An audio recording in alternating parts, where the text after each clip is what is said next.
Oke, silakan, Rabani. Selaku pembimbing kami dan terima kasih kami ucapkan kepada Mas Mbak dan rekan-rekan sekalian yang berkenan meluangkan waktunya hadir untuk menyaksikan paparan ilmiah kami yang berjudul Deep Vein Thrombosis. Izin kami mulai paparannya, Prof. Definisi dari deep vein thrombosis adalah kondisi terbentuknya trombosis atau bukan darah di dalam vena, paling sering terjadi pada vena ekstremitas bawah. Eh, Proses tersebut terjadi melibatkan yang disebut dengan trias Virchow, stasis aliran darah, kerusakan lokal dari perkoagulabilitas, di mana kondisi aliran darah stasis atau melambat di suatu lumen pembuluh darah menyebabkan uh, rusaknya endotel atau mengiritasi endotel, menyebabkan kerusakan endotel dan membuat tubuh membuat umpan balik negatif, menggerakkan sejumlah trombosit bermigrasi ke arah endotel yang rusak sehingga terjadi untuk melokalisir area kerusakan tersebut. Pada kondisi tersebut, endotel yang rusak tersebut fungsinya menurun atau tidak berfungsi sama sekali, menyebabkan fungsi dari nitrik oxide atau NO itu berkurang sebagai antikoagulan alami, sehingga makin banyak flow yang melewati area yang cedera endotel tersebut, makin besar trombus yang terbentuk. Seiring berjalan proses tersebut juga diperberat dengan perubahan dari fibrinogen menjadi fibrin. Jadi trombosit itu ibaratnya batu bata, fibrin itu adalah semennya. Makin banyak trombus yang terbentuk berarti trombosit banyak berikatan di endotel yang rusak, diperkuat oleh fibrin atau keping-keping pembekuan darah tersebut. Awalnya kecil, lama-lama makin besar karena banyak flow yang melewati trombus tersebut, banyak partikel yang menyangkut dan makin besar trombus itu sendiri. Semakin besar trombus yang terbentuk pada lumen pembuluh darah tersebut, uh, beresiko besar apabila trombus tersebut lepas akan menyebabkan pulmonary emboli. Epidemiologinya 1 DVT 1 sampai 2 per 1.000 orang per tahun. Risiko besar diderita oleh umur kurang 40 tahun dan lebih dari 40 tahun, 5 dari 1.000 orang. Sekitar 50% pasien dengan DVT proksimal akan mengalami komplikasi emboli paru jika tidak diobati. Dari patofisiologinya itu sendiri, vena pada ekstremitas bawah itu terdapat dua jenis, yaitu superficial dan profunda atau vena dalam. Vena dalam itu sendiri itu mengikuti struktur otot yang ada di dalamnya. Di mana satu vena profunda itu diikuti oleh satu arteri yang memperdarai organ tersendiri. Vena ini bertugas untuk membuat aliran balik dari ekstremitas bawah kembali menuju bagian tubuh atas atau kembali ke jantung atau venous return. Bagaimana mekanisme terjadinya venous return tersebut dari ekstremitas bawah menuju atas itu melibatkan dua mekanisme. Pertama, pompa otot rangka yang ada di sekitar vena dalam itu sendiri. Yang kedua, mekanisme katup yang bersifat one flow atau satu arah. Kemudian, apa hubungan antara vena dalam dengan vena superficial? Vena superficial itu sendiri dikatakan bahwa dia sebagai reservoir atau cadangan darah. Apabila suatu kondisi karena suatu aktivitas fisik atau dehidrasi atau kurangan volume darah, maka vena superficial tersebut bertanggung jawab untuk memberikan volumenya ke vena profunda, kemudian mengalirkan vena profunda ke bagian tubuh atas atau venous return nanti sendiri. Apakah bisa berlangsung dua bolak-balik dari vena superficial ke profunda? Bisa, tapi itu suatu kondisi patologis. Normalnya, katup satu arah itu dari vena superficial menuju ke profunda. Kondisi yang menyebabkan terjadinya peningkatan pada vena profunda menyebabkan aliran atau backflow ke superficial. Otomatis itu akan melawan katup satu arah dari vena superficial ke profunda. Efek samping tersebut menimbulkan suatu kondisi yang kita sebut dengan chronic vein insufficiency atau varises vena superficial. Jadi normalnya hanya berlaku satu arah dari superficial ke profunda. Jika terbalik, kompensasinya pasti pembuluh darah tersebut akan mengalami yang disebut dengan CVI. Pathophysiology tersebut kita sebut dengan triad Virchow. Ya, yang paling sering itu adalah stasis blood flow.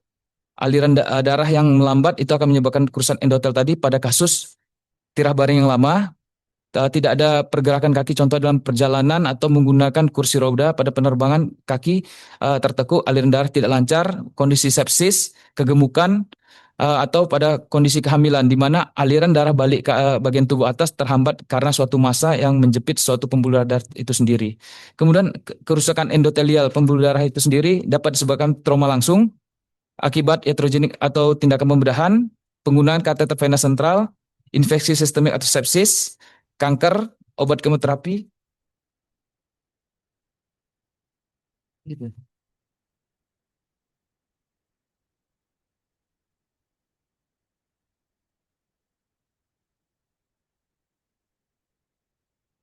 Kemudian dari faktor hiperkoagulability sendiri itu paling sering ditemukan faktor keturunan atau kongenital. Dari temukan faktor 5 Leiden mutasi menyebabkan resistensi terhadap protein C aktif. Kemudian dapat juga disebabkan kelainan pada sistemik lupus erythematosus atau sistem autoimun.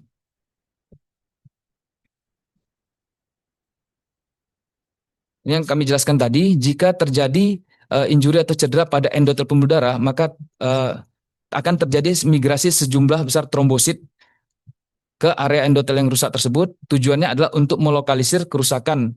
Kemudian ini sebenarnya bagus peranannya, tetapi di sisi lain dia akan bertambah besar dan bertambah kuat dan menghambat backflow. Kemudian akan terbentuk trombus yang makin lama makin besar. Uh, Flow yang lambat itu akan menyebabkan darah semakin mengental atau kita sebut peningkatan koagulabilitas. Berdasarkan klasifikasinya, kita membagi distal, proksimal itu berdasarkan jika di bawah popliteal atau infrapopliteal kita sebut sebagai DVT distal, DVT proksimal di atas dari popliteal. Yang beresiko untuk terjadi trombus atau sering adalah DVT proksimal. Berdasarkan durasinya itu kita bagi secara akut, subakut dan kronik. Akut kurang 14 hari, subakut 14 sampai 28 hari, kronik itu lebih dari 28 hari. Kalau berdasarkan penyebabnya diketahui, kita sebut provoked, unprovoked jika tidak diketahui. Ini alur penegakan diagnosa kita tegakkan dari riwayat penyakit sekarang didapatkan gejala klinis seperti ada nyeri tungkai unilateral, bengkak merah, nyeri tekan pada area sekitar perdarahan vena dalam seperti vena tibialis dan vena peroneal, nyeri ditekan sepanjang aliran vena tersebut. Kemudian terdapat piting udem, ada riwayat keganasan yang sedang aktif. Selanjutnya ada kegemukan, obesitas, kemudian ada riwayat pernah DVT sebelumnya. Hal-hal tersebut yang perlu kita tanyakan pada proses tanya jawab dengan pasien yang dapat mengarahkan kita ke arah DVT. Dari pemeriksaan laboratoriumnya dapat kita jadikan patokan yaitu pemeriksaan D-dimer. D-dimer sendiri itu tidak menjadi hal yang baku karena D-dimer itu sendiri hanya menggambarkan proses peningkatan penghancuran fibrinogen menjadi fibrin. Artinya terjadi pembekuan darah. Ini ada alat ukur yang digunakan sebut well score untuk DVT. Yang pertama kita tanyakan adakah riwayat kanker aktif atau selama 6 bulan belakangan, ada tidak paralisis atau paralisis ekstremitas gerak bawah, ada tidak melaksanakan bedridden atau tirah baring lebih daripada 3 hari atau melaksanakan operasi besar menggunakan general anestesi dalam waktu 12 minggu, ada tidak nyeri tekan pada area perdarahan vena dalam, ada tidak piting udem pada area yang bengkak, kemudian ada tidak riwayat pernah menderita DVT sebelumnya. Jika didapatkan poin-poin tersebut, jika lebih atau sama dengan 3, itu resiko besar untuk terjadinya DVT. Kalau cuma kurang dari 3, itu kemungkinan masih ringan untuk terjadi DVT. Ini yang menjadi penekanan kami untuk menegakkan dari DVT itu sendiri, dari gejala klinis yang kita ketahui dan keluhan pasien, kemudian kita masuk konversi ke dalam well score untuk DVT, kemudian gejalanya khas DVT, maka kita bantu dengan pemeriksaan penunjang duplex ultrasound. Jika didapatkan hasil negatif, tidak ditemukan trombus, maka gejalanya khas tapi dia negatif. Kita ulang pemeriksaannya 1 minggu kemudian atau 5-7 hari. Jika gejalanya khas, terus pada pemeriksaan duplex ultrasound, kita ragu ini trombus atau tidak. Dia compressible tapi gambarannya poor quality. Kita dapat melakukan pemeriksaan venografi baik CT atau MRI venografi. Jika didapatkan dari CT MRI venografi positif, ternyata itu ada trombus atau alirannya terhenti. Besar. Biar kelihatan. Gimana, Mas?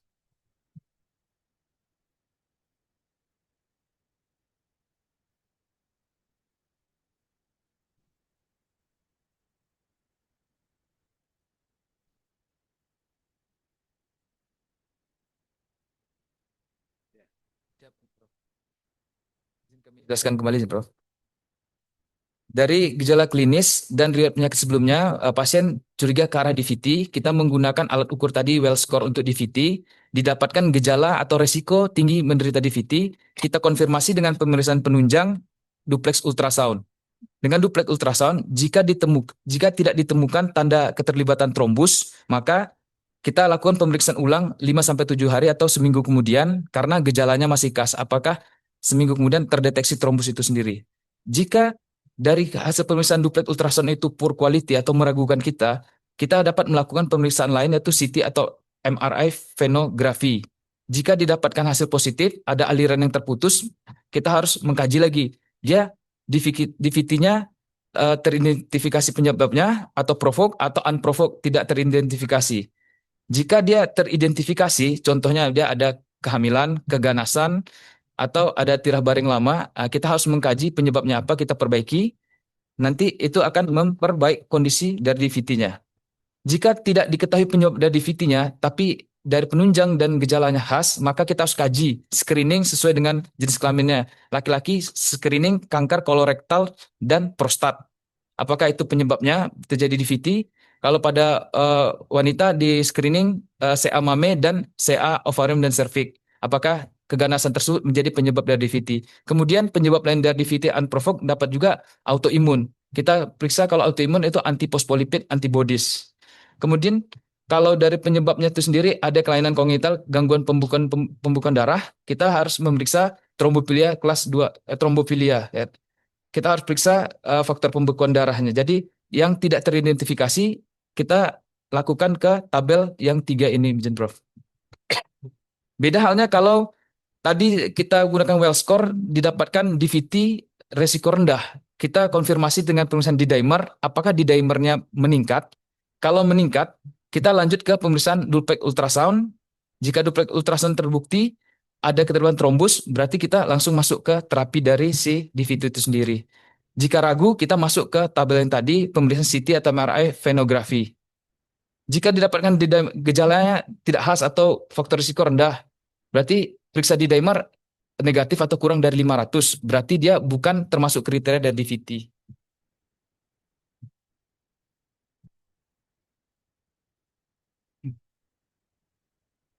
Yang kami bilang tadi, Prof. Jadi apa perbedaan dari pemeriksaan CT, MRI, dan duplex ultrasound? Duplex ultrasound itu sendiri terbatas jarak jangkaunya. Dia tidak dapat mendeteksi dari vena yang iliaka internal atau yang berada dalam pelvis sampai IVC. Berbeda dengan pemeriksaan MRI dan CT venografi yang dapat menjangkau tempat yang tidak terjangkau oleh si USG Doppler ultrasound. Kemudian perbedaan dari MRI dan CT venografi mana yang lebih bagus, kurang lebih tampilan sama, tapi perbedaannya CT venografi itu menggunakan kontras, jadi itu waspada pada pasien dengan peningkatan fungsi ginjal. MRI itu sendiri tidak menggunakan kontras pada kasus pemeriksaan DVT ini. Tata laksana DVT ada yang medikal, surgical, dan ada tambahan. Medikal sendiri itu melibatkan antikoagulan, surgical dapat melakukan surgical thrombectomy, sedative regenerasi RTPA, prosedur palma, dan endovaskular. Terapi tambahan ini untuk mencegah terjadinya pulmonary emboli, gitu, kita menggunakan vena cava filter. Target dari penggunaan antikoagulan itu sendiri menggunakan 3 fase. Fase pertama itu sendiri dosis inisiasi kita berikan di bawah 10 hari. Kemudian maintenance kita berikan setelah pemberian pertama sampai dengan 3 bulan. Kemudian untuk maintenance tidak terjadi trombus kembali, itu kita berikan setelah 3 bulan. Pilihan terapi antikoagulan yang diberikan dapat diberikan unfraction of heparin, yaitu heparin sodium yang paling sering kita gunakan. Dari literatur mengatakan heparin sodium itu antikoagulan yang dapat berinteraksi dengan antikoagulan alami yang pada tubuh, yaitu nitric oxide. Jadi dia tidak mengganggu antikoagulan yang diproduksi oleh tubuh. Dianjurkan oleh asosiasi yang mengatur dari DVT itu sendiri. Hanya digunakan pada kasus-kasus tertentu, contohnya pada kasus yang pasien rawat inap. Tapi kalau tidak rawat inap, tidak dianjurkan untuk menggunakan heparin, karena harus mengontrol nilai APTT-nya 2,5 dalam waktu 24 jam. Fondaparinux ini dapat digunakan dosis awal 1 kali 7,5 mg, dosis maintenance 1 kali miligram. Ini waspada jika pada kondisi creatinine clearance fungsi ginjalnya kurang dari 30 ml per menit. Rivaroxaban atau Xarelto yang paling sering digunakan, itu dosis awal digunakan 2 kali 15 mg selama 3 minggu. Maintenance-nya setelah penggunaan 3 minggu diturunkan jadi 1 kali 20 mg. Setelah sampai 3 bulan dapat diperpanjang untuk mencegah kembalinya trombus dengan dosis 1 kali 10 mg. penggunaan IVC filter. Menurut guidelines ACP America College of Chest Physicians, indikasi pemasangan IVC filter meliputi pasien yang kontraindikasi absolut menggunakan antikoagulan. Contohnya mempunyai riwayat perdarahan aktif, perdarahan saluran cerna, stroke perdarahan, atau pasca operasi otak itu dikontraindikasikan, maka dapat diberikan IVC filter, atau dengan kadar trombosit di bawah 60.000 itu dikontraindikasikan, atau dengan kadar HB di bawah 6 atau sebagian ada bilang 7 kontraindikasi untuk pemakaian IVC filter. Selanjutnya ada yang disebut dengan itu menggunakan alat yang dimasukkan ke dalam vena tersebut yang dapat menyedot atau bisa bekuan darah, terutama digunakan pada kasus trombosis vena dalam atau emboli arteri akut. Indikasi dari trombosaksian adalah DVT akut di mana itu terjadi trombusnya itu masih belum mengeras, jadi bisa disedot. Kontraindikasi ini sebenarnya dapat merusak endotel karena memasukkan device yang berinteraksi dengan endotel. Jadi kemungkinan kalau rusak endotelnya akan bisa terbentuk trombos ulang.